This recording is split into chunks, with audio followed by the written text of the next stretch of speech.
If you do not kiss icons, you are anathema, i.e. you are completely separated from God. This is what was established in the Council of Nicaea II, and in today's video I'm going to put forth a case where this actually makes sense as a statement. Now, for some context, I was a cradle Catholic, left the faith at my teenage years, just kind of coming back over the past 7, 8, 9 months, but not necessarily Catholic, not anything really at the moment, essentially non-denominational.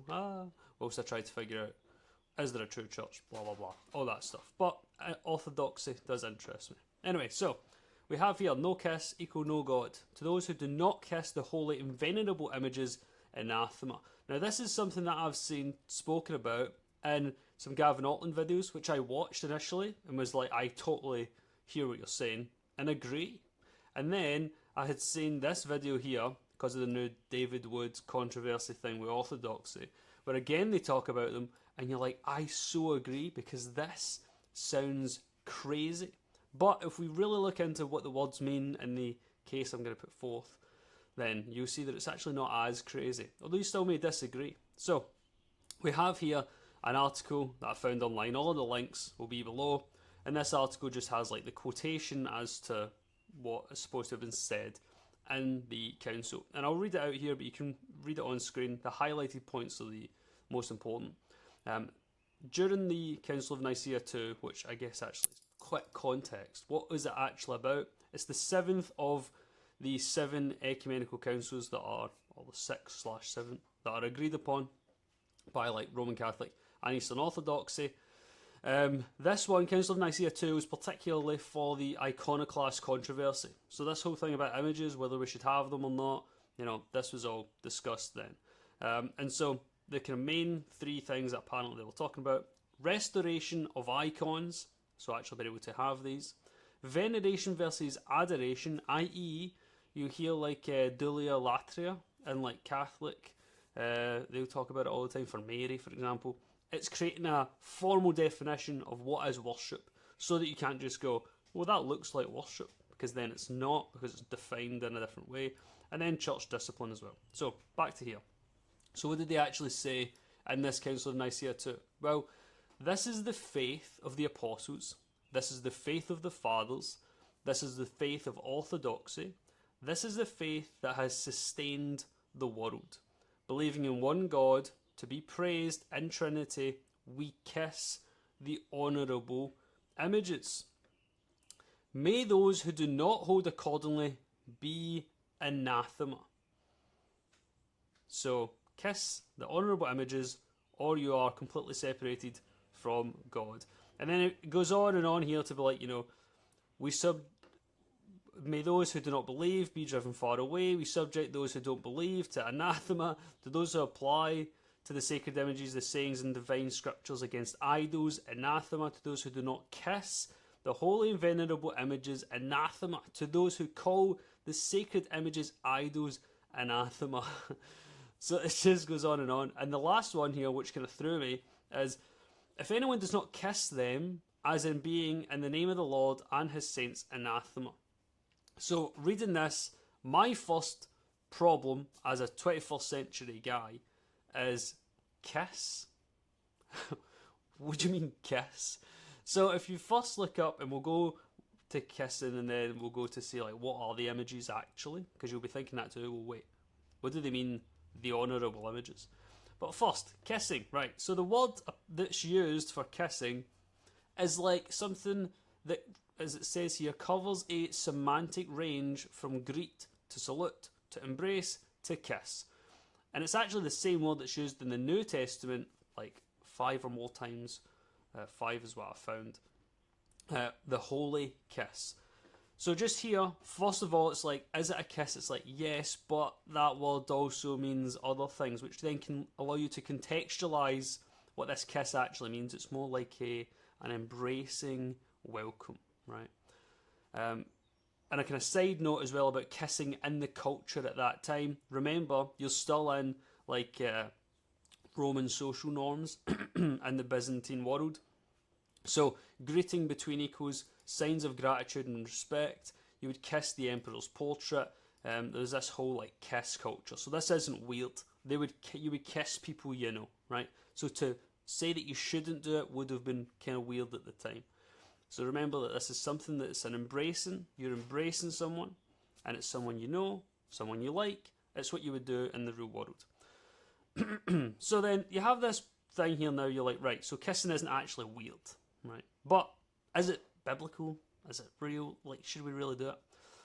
Well, there's a thing called the holy kiss that appears in the New Testament.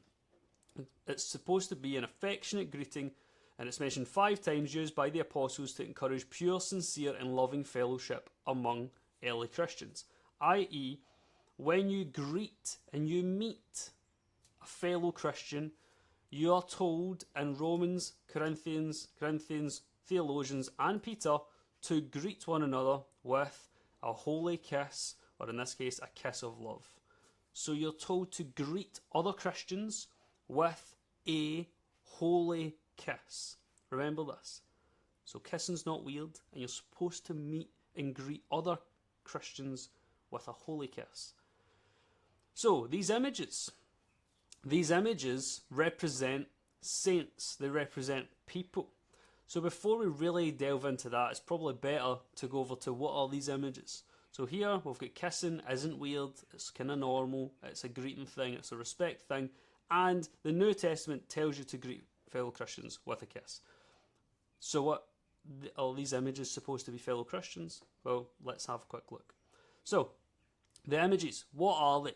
The honourable images that are talked about, are spoken about in Nicaea II. Icons of Christ, so we have here the Theotokos, so that's Virgin Mary, God bearer. Icons of saints and angels, this is Archangel Michael. And then depictions of gospel scenes, so here's, for example, the Last Supper, right? So that's what they're meaning when they're saying images. Images of these things here.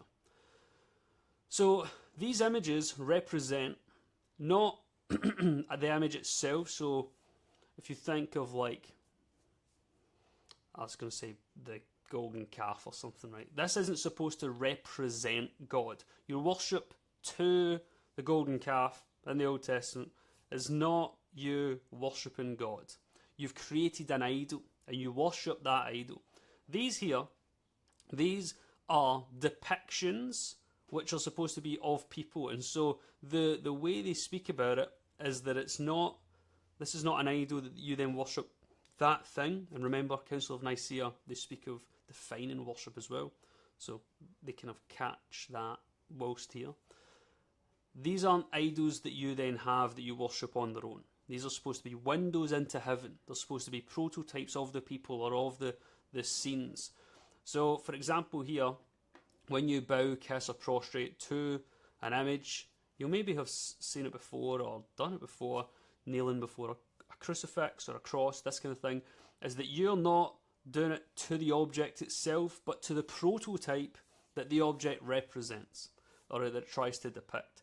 So you bow to the icon, and the icon honour that you deliver to it passes to the prototype. This is the idea. And this principle comes from the honour given to the image passes to its prototype, from Basil here. So what we do to the image is supposed to be to the person or place or thing that it represents. It does not mean you're worshipping wood or any of that stuff, right? And intention here does really, really matter. So if we come back over here then, we're like, right, so we can kiss them, it's not weird, we're told to do it. If we do it to these pictures, then it's to the people, but aren't these people dead?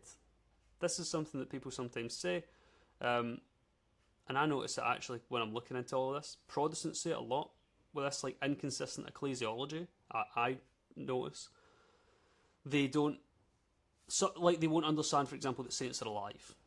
They'll assume that when you die, you're dead. So it's a weird terminology when Christians just now, like I have a relative who's in the process of moving on, and it's weird to then say or talk about that in the sense of they're dying, because they're not dying. They're just, leaving this place to go to the next. So saints are alive, and this is fully biblical, right? Here's 5 different places in which they say it. In Luke 20:38, he is not the God of the dead, but of the living, for to him all are alive. In Revelation, it describes the martyrs in heaven as fully conscious. Hebrews refers to the faithful who have gone before us as the great cloud of witnesses surrounding us. So there's all of this theology embedded in the scriptures to suggest that when you pass on to the next life, you don't die. You're still alive, right? You're still there. That's why, prayers to them, asking them to pray for you, would just be like me saying, can you pray for my gran? Right? It's just supposed to be the same thing. That's for a different video, though. So, when you pray, or these saints, they're alive, right? So then, we pull it all together. You then kiss an image, i.e. embrace it. A word for at the time was totally normal. For you embrace, greet the icon, because the icon represents the saint, and that saint is alive, and we are told to greet fellow Christians like this. Boom. That's the case. So the kind of main thing that you'll take away from that is but look, isn't it still idolatry? And again, it comes into this idea, I think, of intention. Well, you shall not make for yourself an idol. The second commandment, pretty sure it's worded slightly differently. But anyway, in Christianity, idolatry is the worship of anything other than the one true God. And I think maybe making a video on Mariology in this sense would be an interesting one as well. But essentially, you are not worshipping these images. You are greeting them as you're told because they're alive. And these images just depict them, and that's why then they'll call them windows into heaven. So we're greeting fellow Christians who are in heaven. There you go. That's the case. Let me know in the comments below what you think. This was, it does seem to me to make sense, this reading of it, in the 21st century, sphere. So this, Western culture that we all live in. It's weird when someone says, can you believe they said if you don't kiss the pictures, then you're cursed? And it's yeah, well, let's dig into the theology and see what they actually are trying to say. And it's something I continue to notice as I learn more about Orthodoxy. The things that seemed crazy at the beginning, I start to kind of get them, and you get them more and more as time goes on. So anyway, I hope you liked the video. If you did, like, comment, subscribe, I guess. I think I'd like to make more videos like this in the future. And God bless.